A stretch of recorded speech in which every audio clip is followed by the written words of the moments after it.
Hello and welcome to Literally Me, the official Ryan Gosling Rewatch podcast. I'm your host, Deans Beans, and as always, I'm joined by my good friend and even better co-host, Fluffy Duffy. Hello, Harlan. So you consider me a better co-host and a friend? Yeah. It's not saying a lot, is it? I think you're a pretty crap co-host, to be honest.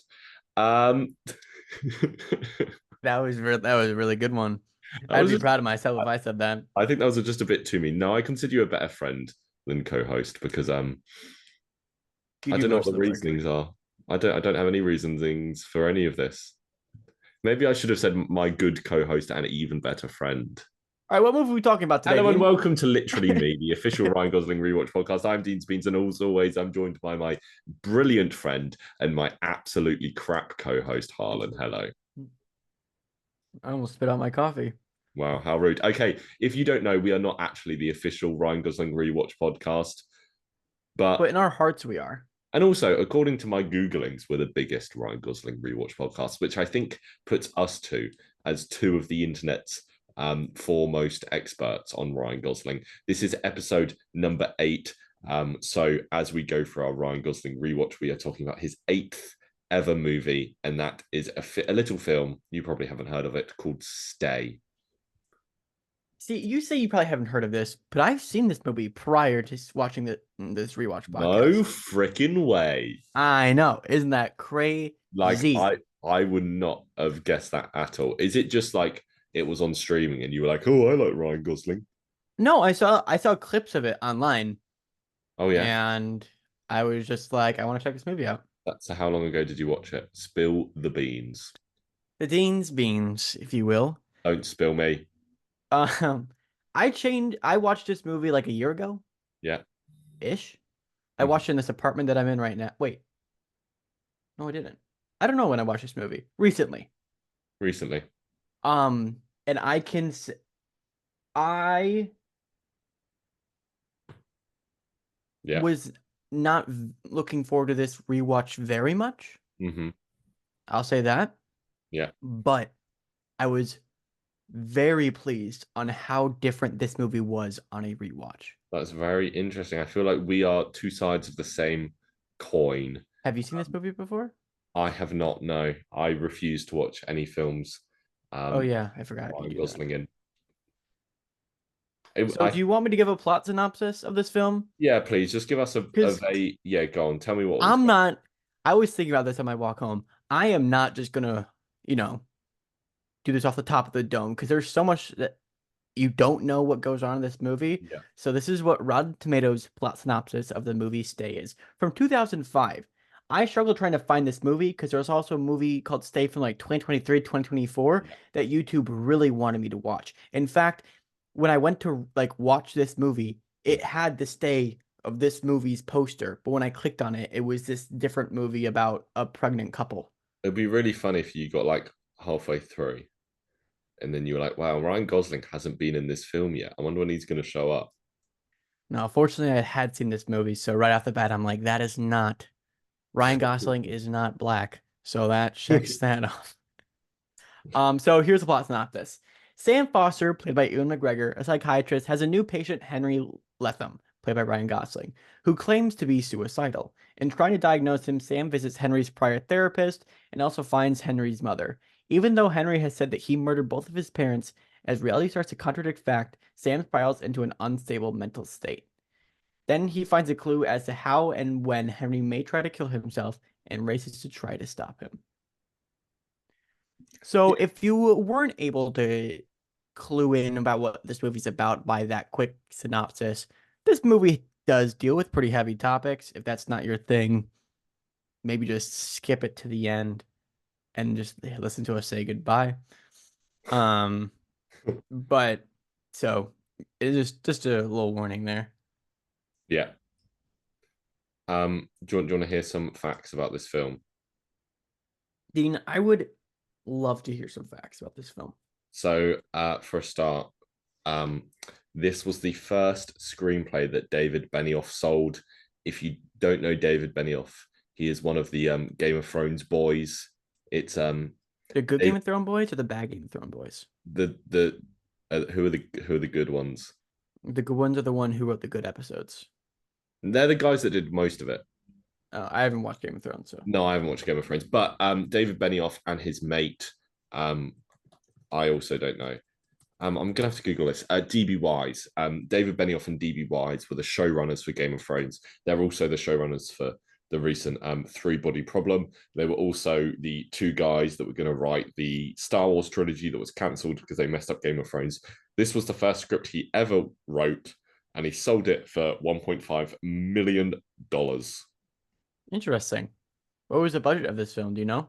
I do. The budget of this film was $50 million. So That puts up 3% with of the Sandra budget. Bullock, right? Yeah, pardon. That puts it up with Murder by Numbers. Yes, that's the same. That's the joint highest budget of any Ryan Gosling film so far, alongside Murder by Numbers. I would imagine a lot. So 3% of the budget went to buying this script. I would imagine Ewan McGregor isn't cheap either. Yeah, because this is him right off of Revenge of the Sith. Yes, yeah, and we should mention Ewan McGregor is, I would say, the star of this film. Um, I'm sure you Yeah, agree. He's in the plot summary. He is the psychiatrist, and Ryan Gosling is the young guy that wants to kill himself. Um, there was someone else was lined up to direct this film, and I think it makes a lot of sense. Do you have you any know guess? what though? Go on. You would say that Ewan McGregor's character is the main character, but I don't think he's the protagonist. No, I could see that. I'm pretty sure Ryan Gosling's character is the protagonist. I think you can make a debate either way. Yeah. Okay. Anyway, sorry. I think, Continue. yeah, I think you can make the debate that Ryan Gosling is like a damsel in distress. So budget of $50 million. Mm-hmm. I was about to say David Fincher was signed up to direct this film, That would have made sense. but this film was directed by Mark Forster. Another film Mark Forster directed was Christopher Robin, and who does that star? Ewan McGregor. Did you say Ewan McGregor? Ewan. Ewan. I don't know. Ewan. Um, I will also say, I'm gonna chime in here a little bit before we get into the box office of this film. Yeah, It has a 26% on Rotten Tomatoes yeah. and is Mark Forster, the director's worst rated film. Which is crazy because I'm looking at his films right now. He directed Quantum of Solace. World War Z. Yeah, Quantum of Solace is utter crap. He did World War Z. He did A Man Called Otto, which was quite recent. They're the three, that and Christopher Robin are the four I know. He's done a film called Machine Gun Preacher, That's which awesome. sounds like the coolest. Guess what action star stars in Machine Gun Preacher? I already have it pulled up right now. It's Gerard. Everyone at home, think of a guess. It's Gerard Butler. Um, yeah. So and it's got Michael Shannon in. Should we go watch Machine Gun? No. Stay focused. How many reviews? That's got a 29% on Rotten Tomatoes, and somehow this film is doing worse. So yeah, it had a 29% from critics and a 69% nice from Nice. audiences. But this film was released in 2005. Harlan. Wait, box office. How much does this movie make in the box office? This movie made $8.5 million. That's not good. That's real. But budget of I'm no economist, but if something cost 50 million and then you make 8.5 million off it, I don't think you break Wait, even. hold on a second. Google is saying Revenge of the Sith came out in 2005. Yeah. But if I go to Okay, sorry, continue. I totally interrupted you. No, go for it. I'm interested in hearing your Revenge of the Sith. It's around the time, isn't it? I swear Disney Plus says it came out in 2004. I think Letterboxd has this new feature. I don't know if you've seen it. I think it's very, very useful, where they will show you all the different release dates of a film next to each other. So it'll be like, oh, it was the premiere was here, and the theatrical release in America was here, the theatrical release in this country was here. I think it's quite interesting. And Oh, it's a 2005 here too. yeah, the earliest appearance of Revenge of the Sith, according to Letterboxd, was 17th of May 2005. It was released in Kuwait. Interesting. All right, so So what is your favorite film from 2005? My Just save it. I really struggled because looking at the films I've seen in 2005, there's not many great films in my humble opinion. No, Um, there's not. I think a really great documentary from 2005, my favorite documentary ever, is called Grizzly Man. Great documentary. Never seen it. It's about this guy that goes and lives with bears. Um, it's really interesting. V for Vendetta, I think, is a solid film. I'm gonna have to go with my favorite My Star my Wars movie. okay, my favorite is Wallace and Gromit: Curse of the Were Rabbit. Dude, that movie gave me nightmares for years. I love that movie. uh, But yeah, Revenge of the Sith is my favorite movie of 2005, without a shadow of a doubt. no, I'm going Curse of the Were Rabbit, which is probably, here's a fun fact about me. I bet even Harlan doesn't know this. Um, it's probably the film in my life I've seen the most. Okay, I respect that. It's because every time I went to my nan's house as a child, I'd watch Wallace and Gromit: Curse of the Were Rabbit every single time, It's a banger.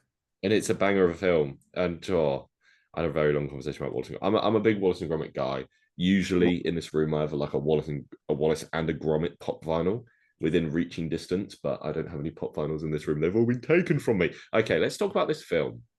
All right, before we really get into it, Okay, wow. Okay, yeah, go on. Whatever, bruv. Yeah. I am really curious as to your overall thoughts on this film. So I'm gonna treat you like a Rotten Tomatoes film critic. Okay.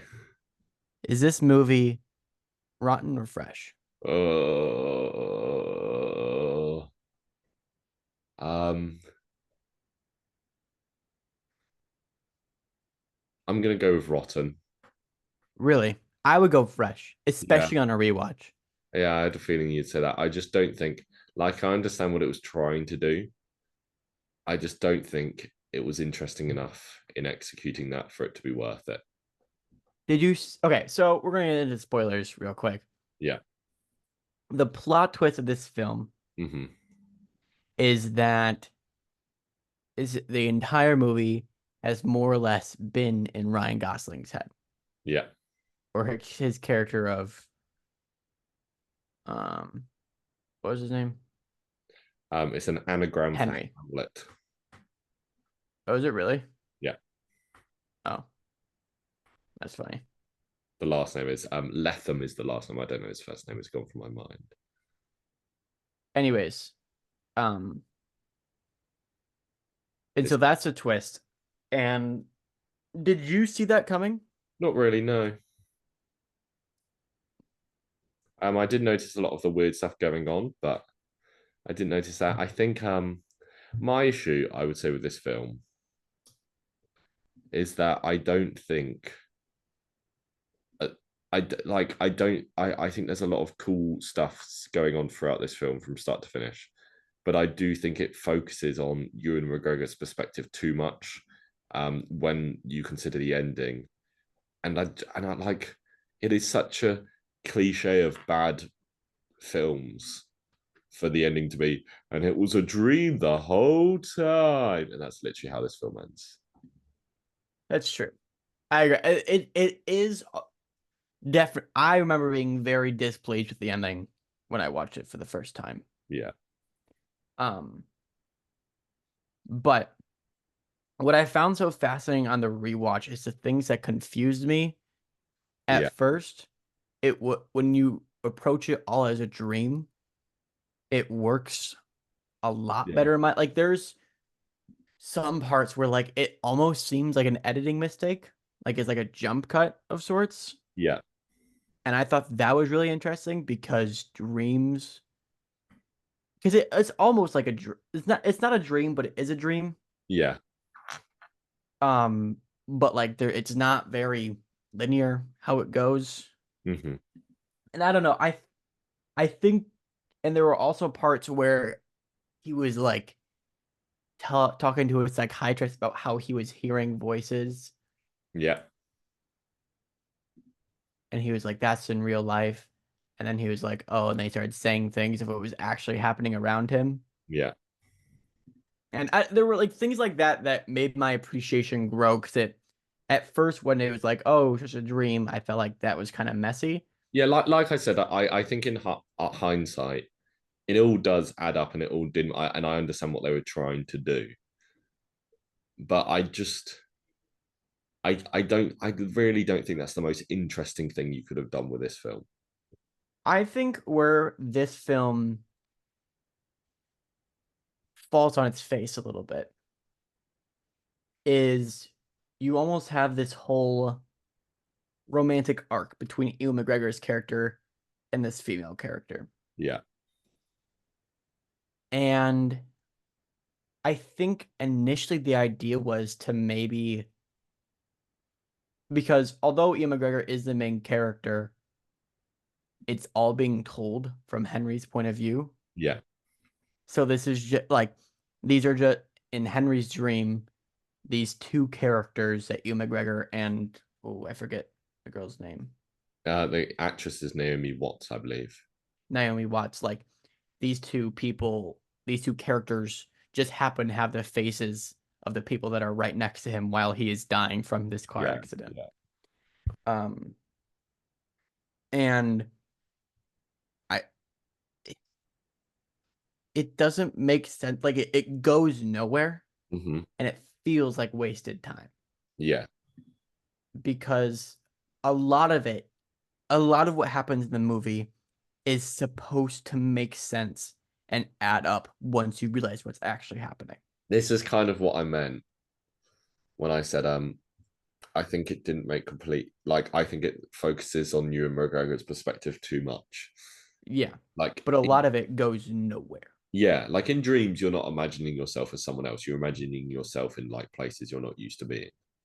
But I've had dreams where I'm like in another like different Yeah. body and Yeah. you I'm not switch saying it like doesn't happen. I'm just, yeah, it felt weird to spend so much time with Ewan McGregor compared to the I Gos. think one scene on rewatch that I thought was really interesting is there's this it's super short, but there's this one thing where Ewan McGregor's character goes up to Ryan Gosling and he's like, "What are you doing?" And he pins him up against a wall, and then Yeah. all of a sudden like they switch and they switch back and they switch. And I've had dreams like that where I just switch perspectives on Yeah. what's Yeah. happening. And I Yeah. thought that was from how often do you dream, Dean? I remember about one dream a night. I remember a lot of dreams. So you okay, me too. I have a lot. Are you a deep sleeper or are you a heavy sleeper? I don't know, to be honest. I'm not. I'm not a very heavy sleeper. Hmm. But I mean, um you usually are when we were staying in the same place and I'd sneak into your room in the middle of the night. well, yeah, because I knew you were there. I didn't want to disturb you. Okay, fair enough. Yeah.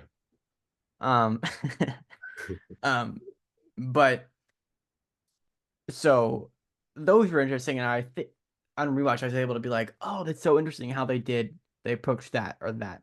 But Yeah. then there's parts where like um one example is Ewan McGregor goes to a psych ward Uh-huh. and there's this whole thing with this character who has to get sedated Yeah. and like that has I don't understand why that was necessary to keep in the film. Yeah. That's true. This is very off topic, but I feel like if we're talking about dreams, I should share this. Okay. Today, my girlfriend told me that she had a dream that she met you. Really, I would love to meet your girlfriend. She said she had this dream where you two walked past each other in the street and you kind of just smiled at each other. And then she met me and I went, "Oh, did you just see Harlan?" And she went, "Yeah." And I went, "Okay, let's go and meet him." That was the dream she had last night. If I saw her in the street, I would probably scream.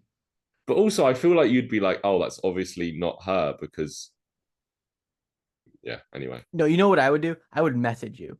that's I would yeah, stop in my tracks and I'd be like, "Is she here?" And then you'd be like, "Yes or no." yeah. And I'd ignore your messages because I ignore all of them. That's true. It's a power Not. move. It's a power. Like for example, we said we were going to record at a certain time today, and I thought I'd just make him sit here for 10 minutes as a power move.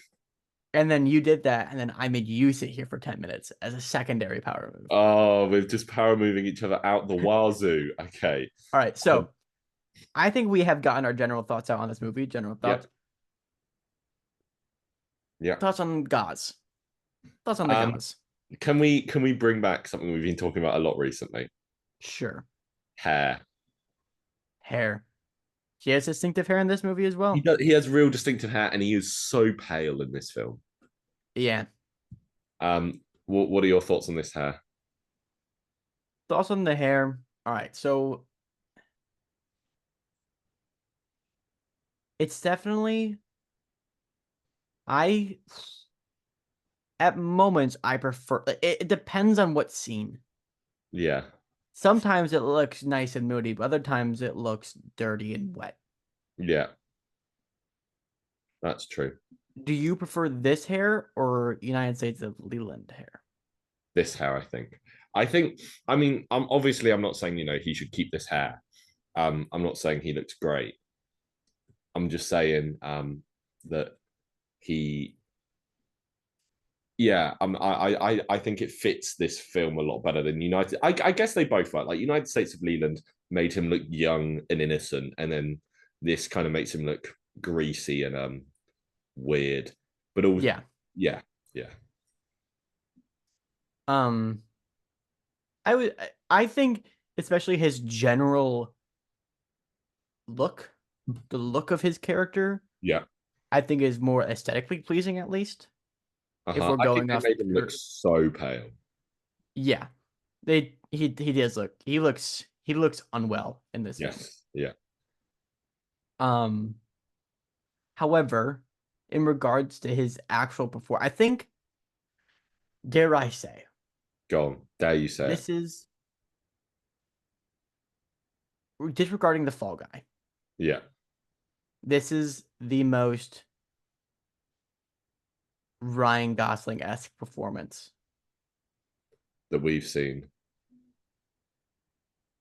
Um, Like, I yeah. think this is truly the beginning of his somber thriller noir arc. I think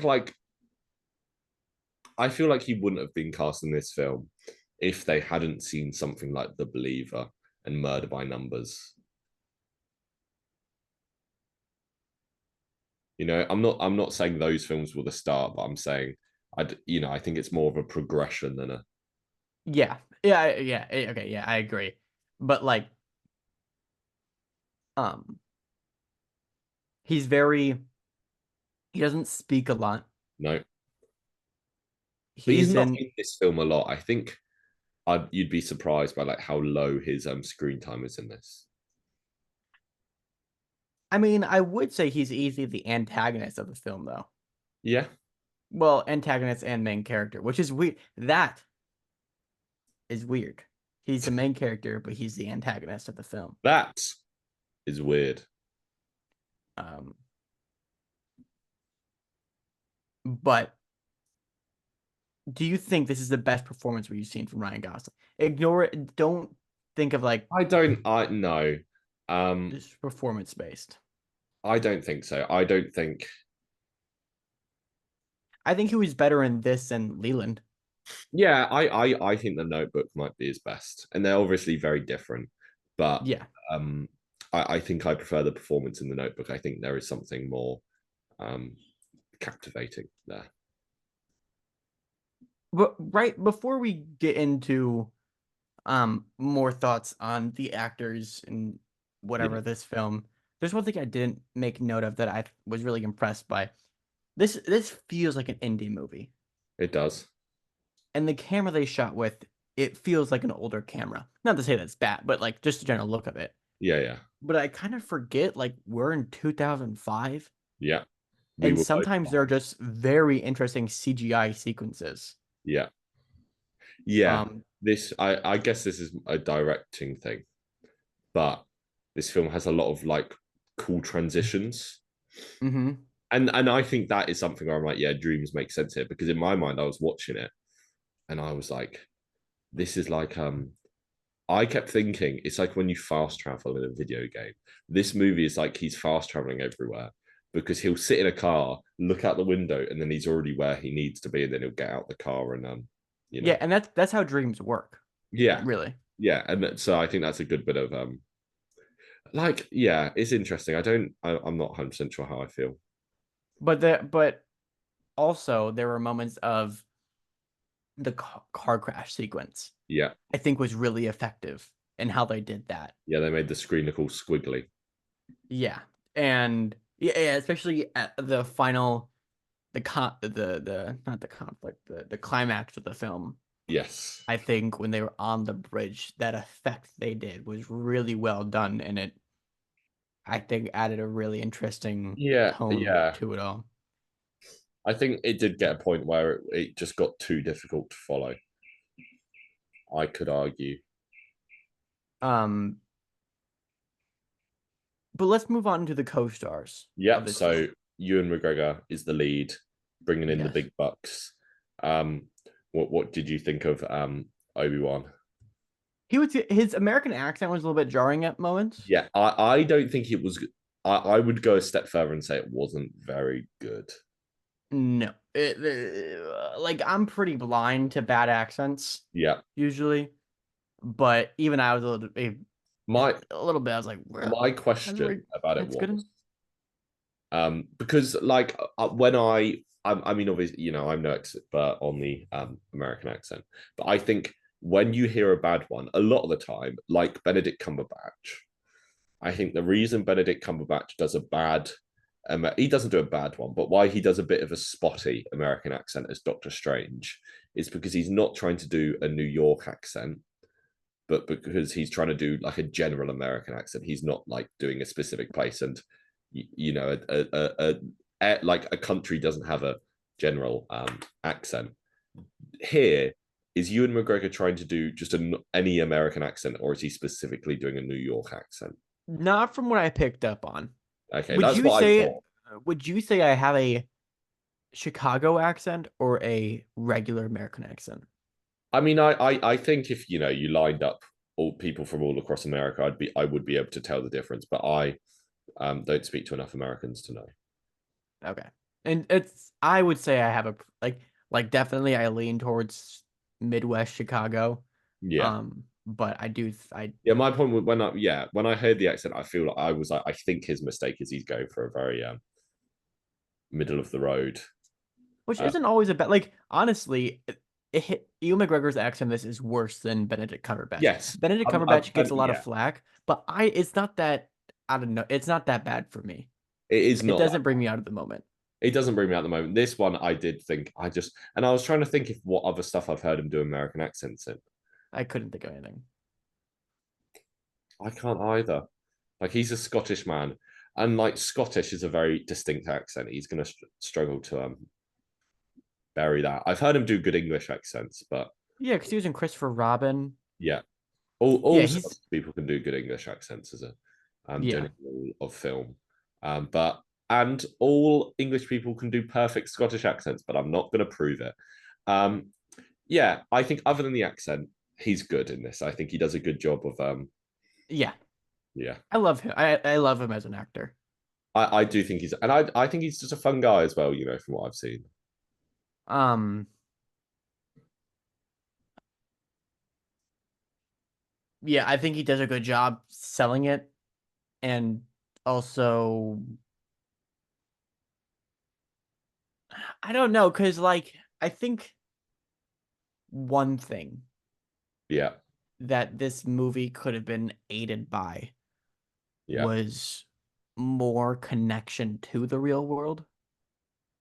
yeah, And if we got moments like in at one point in the film, Naomi Watts' character calls Ewan McGregor's character Henry, which is the Ryan Gosling's character's name. yes, And it's a little bit like, whoa, what's happening there? But then it's never addressed again.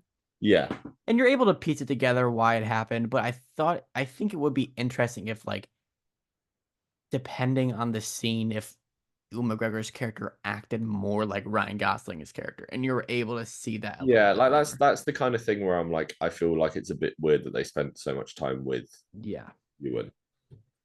Um, and before we get, we're leaning close to plot thoughts now. Yes, But I think before we do that, there's a couple more actors we need to of course. Who do you pick. want to talk about next? Mario.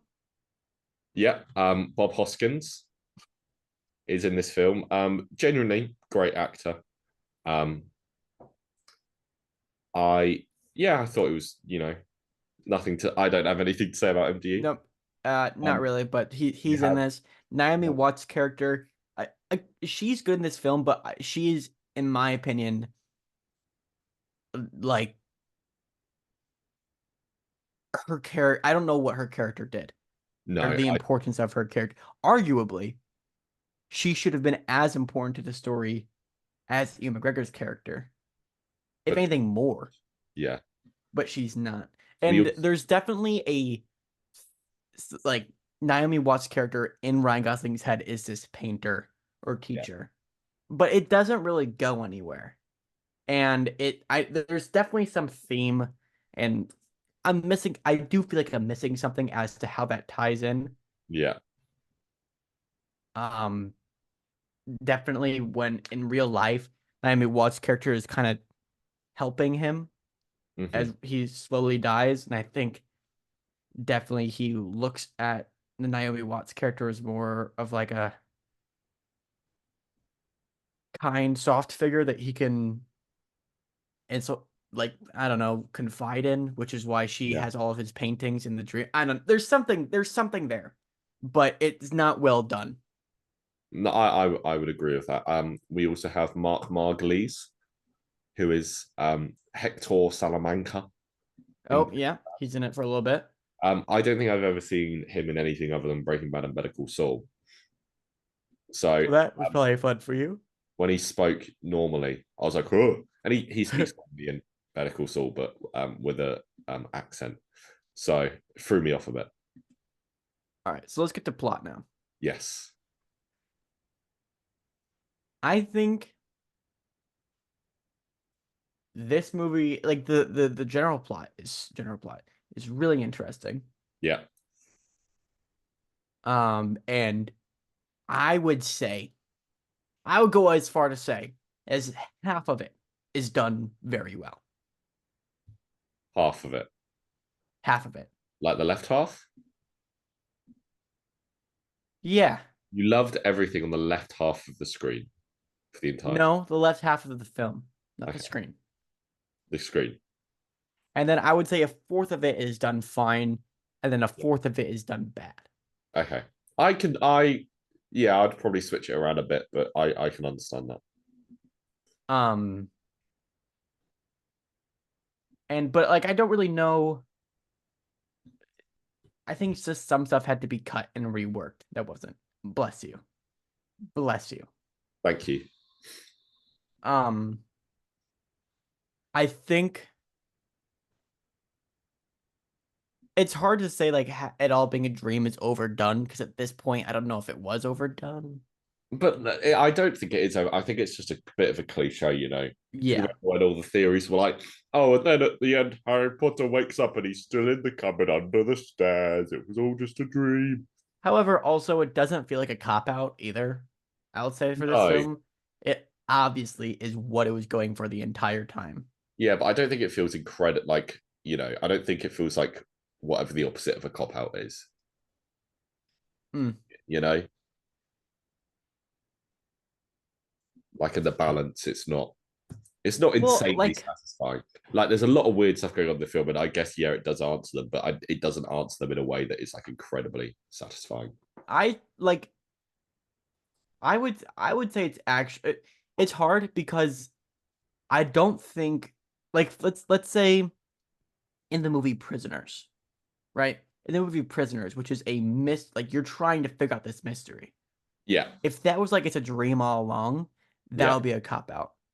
yeah, But this movie, I feel like is a dream movie first, mystery put in there so you can figure it out. yeah. I'm not saying it's not a Yeah, I agree that it's not a cop out. But I'm not saying but it's not like a it's not insanely satisfying.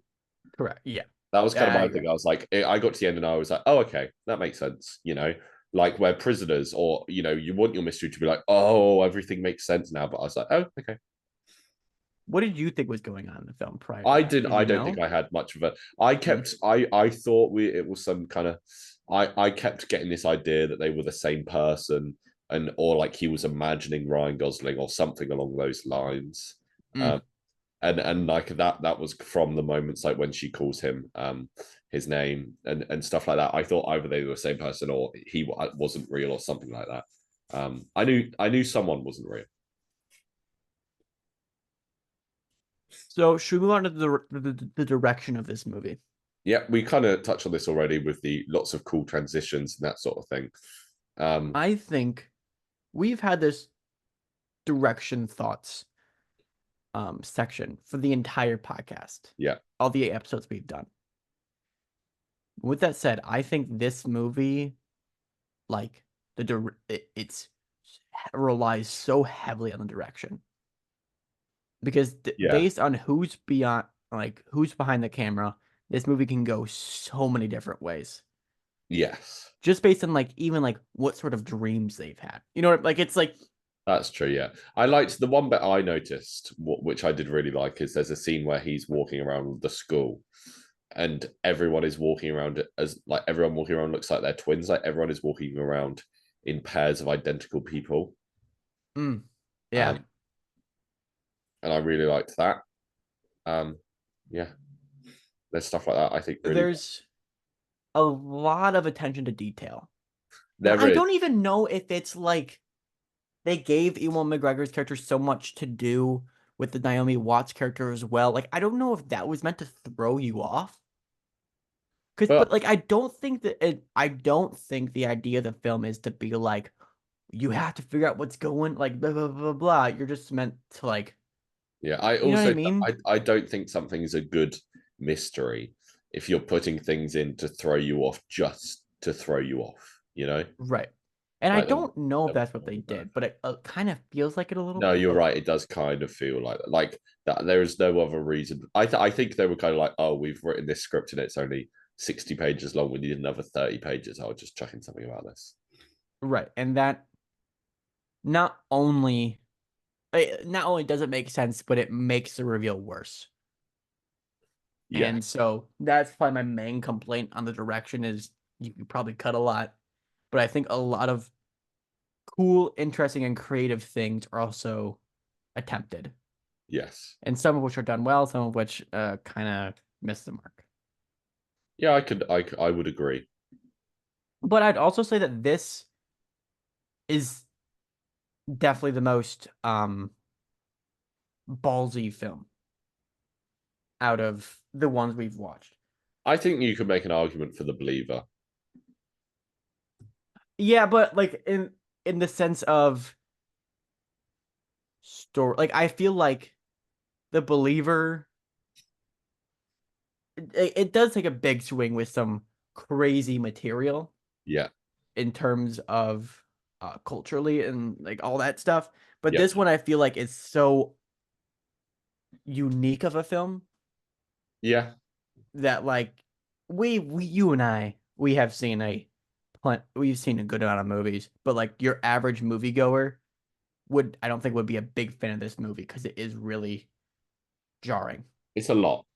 Yeah, it's not experimental by any means, but it's definitely more than more compared to the other Yeah. movies we've Yeah. Yeah. watched.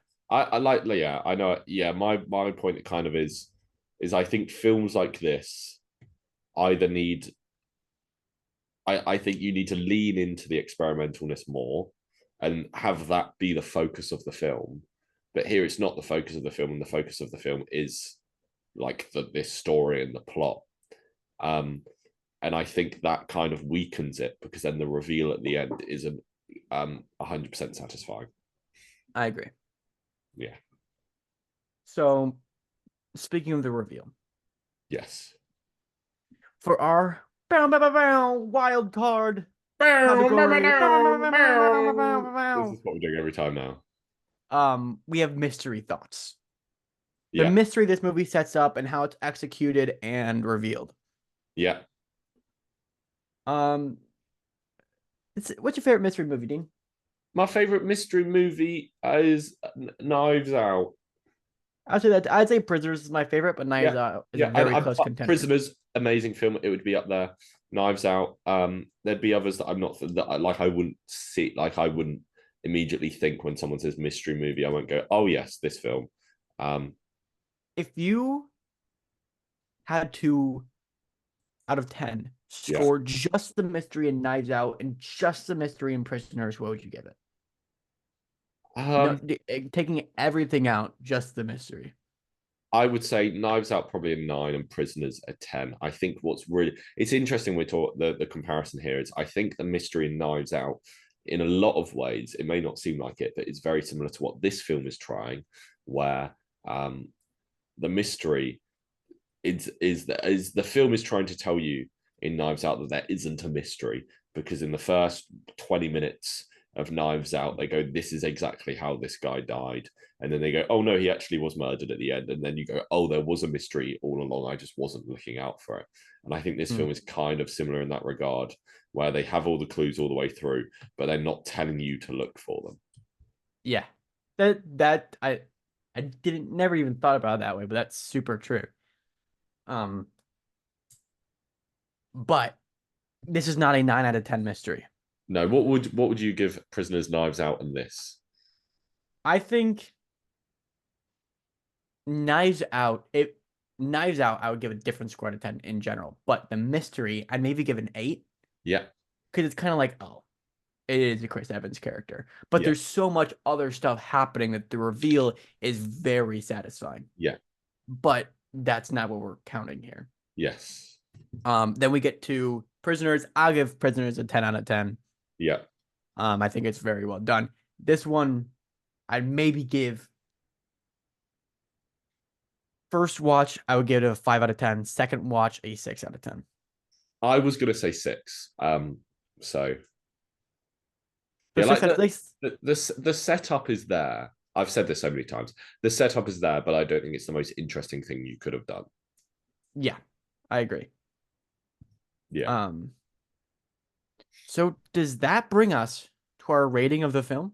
I believe so, unless you have any more thoughts that you want to share. I do not. Well, good for you. This feels like it's been a very short episode, but I don't know. It's a short episode, but we've had some pretty engaging conversation, I would say. Yeah, I'm not saying we should just talk for another 20 minutes about inane stuff. We just spent bloody 20 minutes doing that. Am I right? High five. Okay. What would you give this film as an overall score out of 10?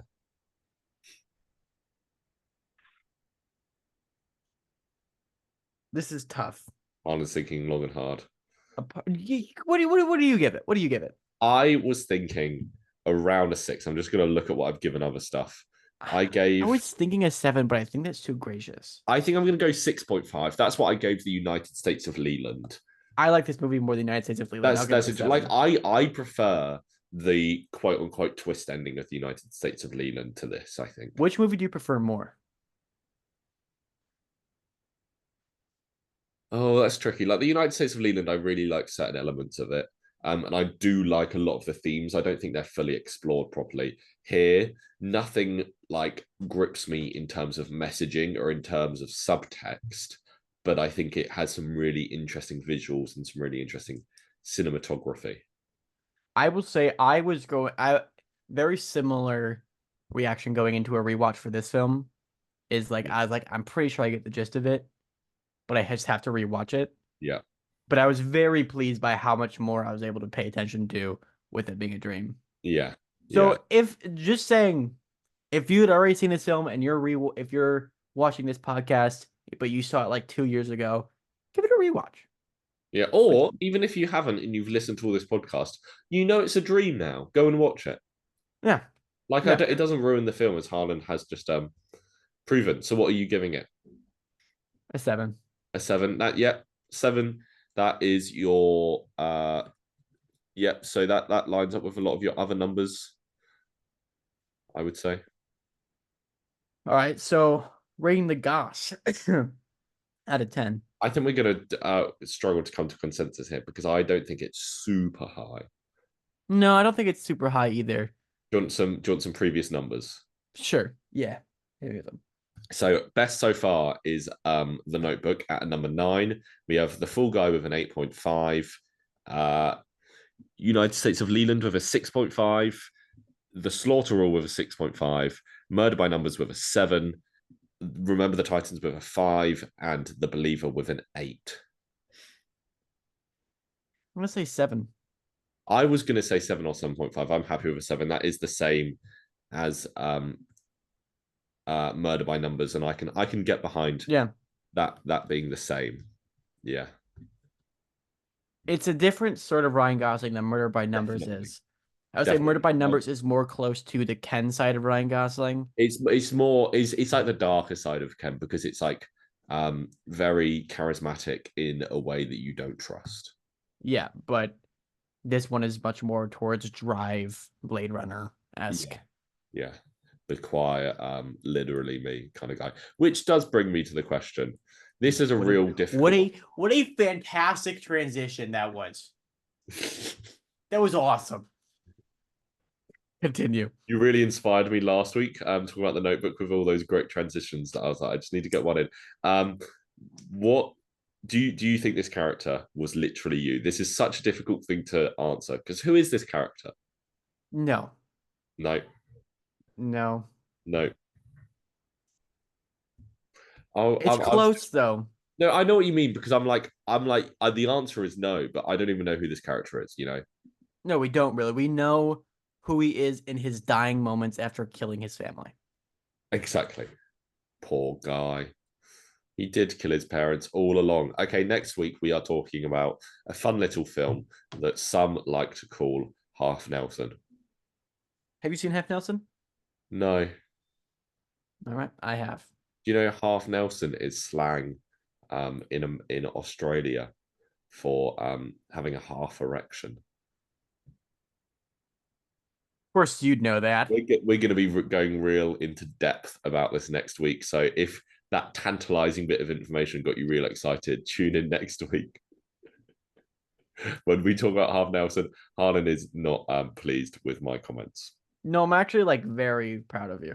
Okay, that's not the direction I was thinking that to go in. So join us for that next week. Have a wonderful week. Adios. Um, Goodbye.